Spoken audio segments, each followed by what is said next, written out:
There's a lot of talk out there these days about being prepared for the worst. It's being fueled by chaos and fear and a lot of deception. While there is an ultimate security measure, and it's only found in Jesus Christ.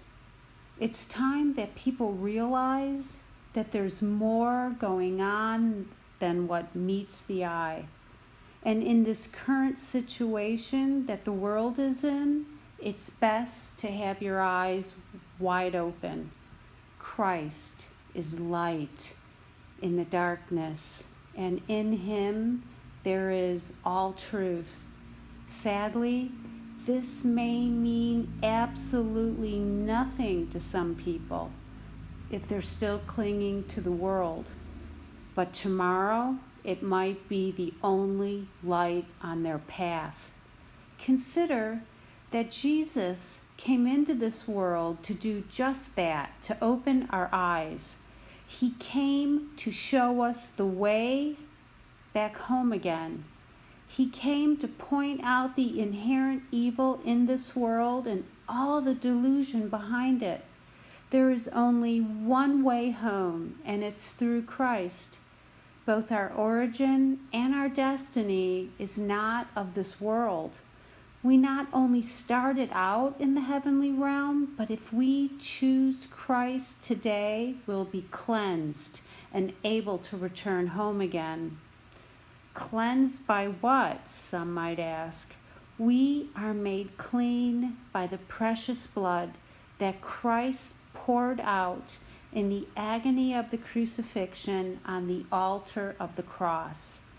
We must ask Christ to come into our life by choosing him and not the world. It's the time and the season to consider your eternity, or as it is written in Deuteronomy 32:29, "Oh, that they were wise, that they understood this, that they would consider their latter end."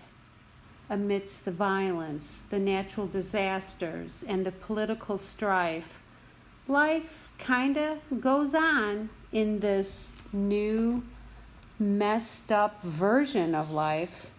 And it will take what it takes to open people's eyes to truth. I think that so many people look at Christ through a veil of fiercely held opinion instead of just listening to what their heart says. They defend some preconceived notion that they picked up from somewhere or someone about Jesus, and that's it, case closed. They entirely dismiss the Bible, often due to offense over a single verse without ever having studied it. It's not about reading the Bible, it's about studying it. That's when you see the power and beauty.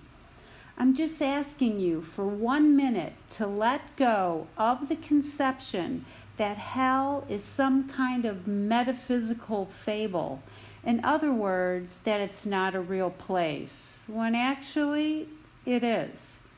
I'm sure by now you've heard about the Luciferian influence in Hollywood and politics over this heinous adrenochrome abomination. There is evil in this world, and Christ conquered it. Now, we still need to go through life, and we're given all kinds of opportunities to choose Christ and to choose truth, and basically to wake up. What we choose determines the quality of our eternity, for we are eternal beings. Yeah, you're hearing me right. I'm saying it's either heaven or hell. If you were to spend time studying Christ's own words in the gospel, you would see the majesty of his person and of his life, as well as his compassion for the broken, and how he stood up to the Pharisees who mocked him relentlessly. That's only scratching the surface. what he endured on our behalf to reconcile us to the Father is love itself. It's been the experience of many that once you ask Christ into your heart, you are immediately led on a journey of truth by the indwelling of the Holy Spirit. Your eyes get opened. I believe that it's time to get right with Christ so as to avoid all that's coming down the pike. In the description box, there's a brief list of scriptures that you can easily look up online if you don't have a Bible. I highly recommend that you take the few moments necessary and look into them.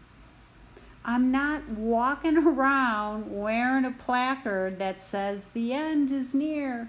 Although, it's not a bad idea, except that it would probably offend someone.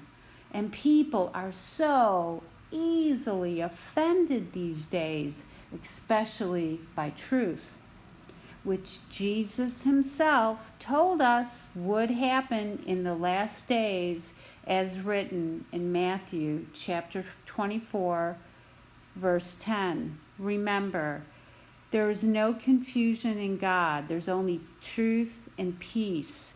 Compare that to the world where there is nothing but confusion. Things are not going to go back to normal. Every day it gets crazier. In today's world, they're calling evil good and good evil. Isaiah addressed this in verse 20 of chapter 5.